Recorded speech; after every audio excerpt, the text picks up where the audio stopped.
یہ ایک سچا واقعہ جو کہ ایک خاتون کے بارے میں ہے جو حج کرنے گئی مگر وہاں پہنچی تو ان کو خانہ کعبہ دکھائی نہ دیا۔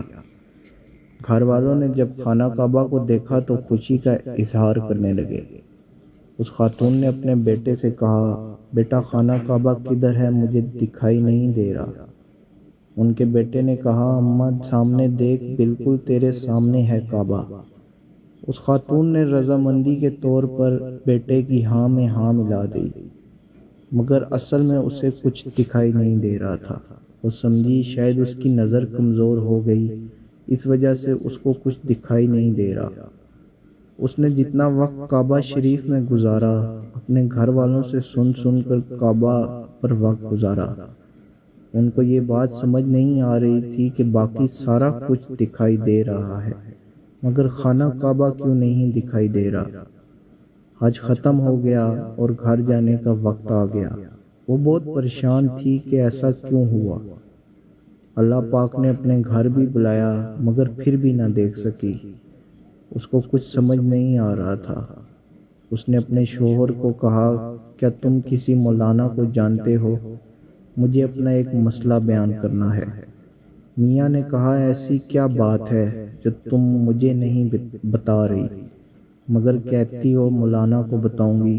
بیوی کو سمجھ نہیں آ رہی تھی کہ میاں کو کیسے بتائے، مگر اس کے پاس کوئی اور چارہ بھی نہیں تھا۔ آخر اس نے میاں کو بتا دیا کہ مکہ میں اس کے ساتھ یہ واقعہ پیش آیا ہے۔ میاں بہت پریشان ہو گیا اور بیوی کی بات سن کر کمرے سے باہر چلا گیا۔ بیوی بھی اس کے پیچھے باہر نکل آئی۔ دونوں کو کچھ سمجھ نہیں آ رہا تھا کہ اس سب کی کیا وجہ ہو سکتی ہے۔ اگلے دن میاں جب مسجد گیا، اس کو سمجھ نہیں آ رہا تھا مولوی صاحب کو کیسے بتائے، مگر اس نے ہمت کی اور مولوی صاحب سے سارا ماجرا بیان کر دیا۔ مولوی صاحب بھی حیران تھے کہ ایسی کیا وجہ ہو سکتی ہے۔ انہوں نے اس خاتون کے میاں کے سامنے فون اٹھایا جو مولانا صاحب جمعہ کی نماز پڑھاتے تھے۔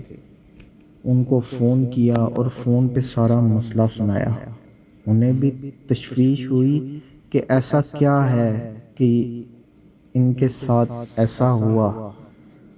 انہوں نے کہا کہ وہ اس خاتون سے ملنا چاہتے ہیں، اگر ان کے میاں کو اعتراض نہ ہو۔ میاں مان گئے کیونکہ وہ خود بھی پریشان تھے اس قصے کو لے کر۔ گھر گئے، بیوی کو کہا کہ اگلے جمعے کو مولانا صاحب ملنے کو آ رہے ہیں۔ اب سب کو جمعے کا انتظار تھا۔ خیر انتظار جمعہ ختم ہوا اور جمعہ آ گیا۔ میاں نماز کے بعد مولانا صاحب اور مولوی کو گھر لے آئے۔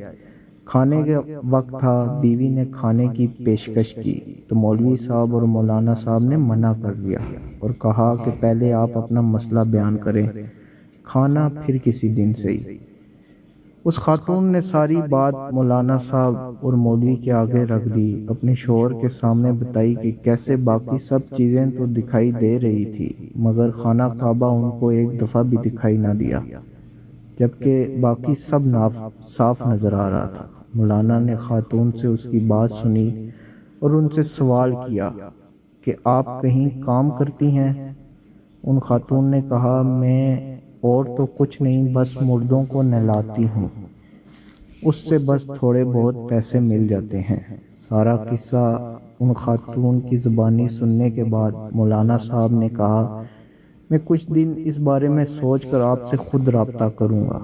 یہ کہہ کر وہ وہاں سے چلے گئے۔ خاتون اپنے گھر کے کاموں میں مصروف ہو گئی اور شوہر اپنے کام کاج میں مصروف ہو گیا۔ جب اگلے دن ان خاتون کے میاں مسجد گئے تو مولوی صاحب نے اس خاتون کے شوہر سے کہا کہ مولانا صاحب آپ کے گھر آ کر کچھ بات کرنا چاہتے ہیں۔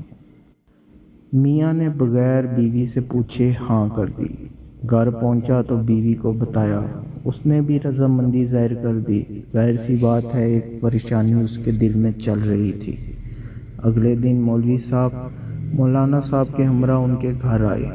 وہ دونوں میاں بیوی آ کر بیٹھ گئے۔ مولانا صاحب کچھ پریشان لگ رہے تھے۔ ان خاتون کے میاں نے ان سے پوچھا تو جواب میں انہوں نے کہا کہ میں آپ کی بیگم سے کچھ بات کرنا چاہتا ہوں، اگر آپ کی اجازت ہو تو۔ میاں نے اجازت دے دی۔ مولانا صاحب نے ان خاتون کو کہا کہ میں آپ سے جو سوال کروں گا اگر آپ چاہیں تو جواب دے سکتی ہیں، ورنہ آپ کے ساتھ کوئی زور زبردستی نہیں۔ وہ مان گئی۔ مولانا نے ان سے دوبارہ پوچھا کہ آپ کوئی کام کرتی ہیں؟ تو انہوں نے بتایا مردوں کو نہلاتی ہوں۔ مولوی صاحب نے پھر وہی سوال کیا کہ آپ میاں کا ہاتھ بٹانے کے لیے کوئی کام کرتی ہیں؟ خاتون تھوڑا سخت لہجے میں بولی کہ ابھی تو آپ کو بتایا ہے کہ میں کیا کام کرتی تھی، مگر اب چھوڑ دیا ہے کیونکہ اب تھک جاتی ہوں۔ مولانا صاحب چپ ہو گئے اور تھوڑی دیر خاموش رہنے کے بعد کہا کہ بات کچھ ایسی ہے کہ اللہ نے آپ کو اپنے گھر بلایا بھی اور پھر بھی آپ نہ دیکھ سکی۔ کچھ تو ایسا کیا ہے جس کی وجہ سے آپ کے ساتھ ایسا ہوا۔ پورا کمرہ تھوڑی دیر کے لیے سکتے کی حالت میں چلا گیا۔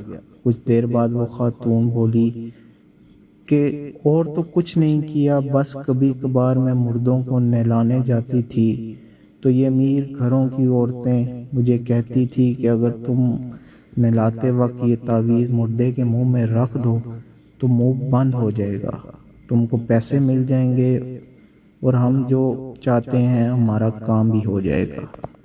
تو بس یہی کبھی کبھی کر دیتی تھی۔ غریب آدمی کرے تو کیا کرے، گھر والوں کا بچوں کا پیٹ بھی پالنا پڑتا ہے۔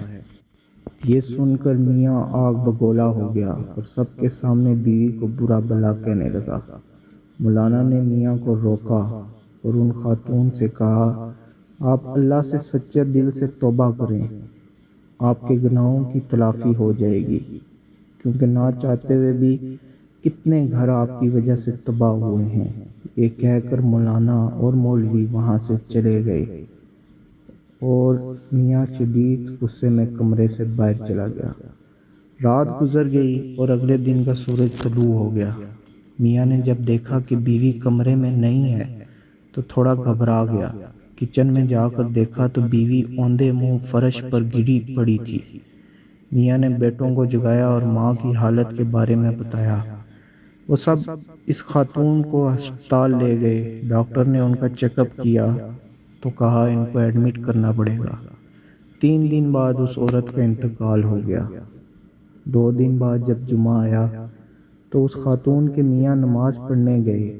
مولانا سے بھی ملاقات ہوئی تو ان خاتون کے میاں نے ان کو بتایا کہ اس خاتون کی موت واقع ہو گئی ہے۔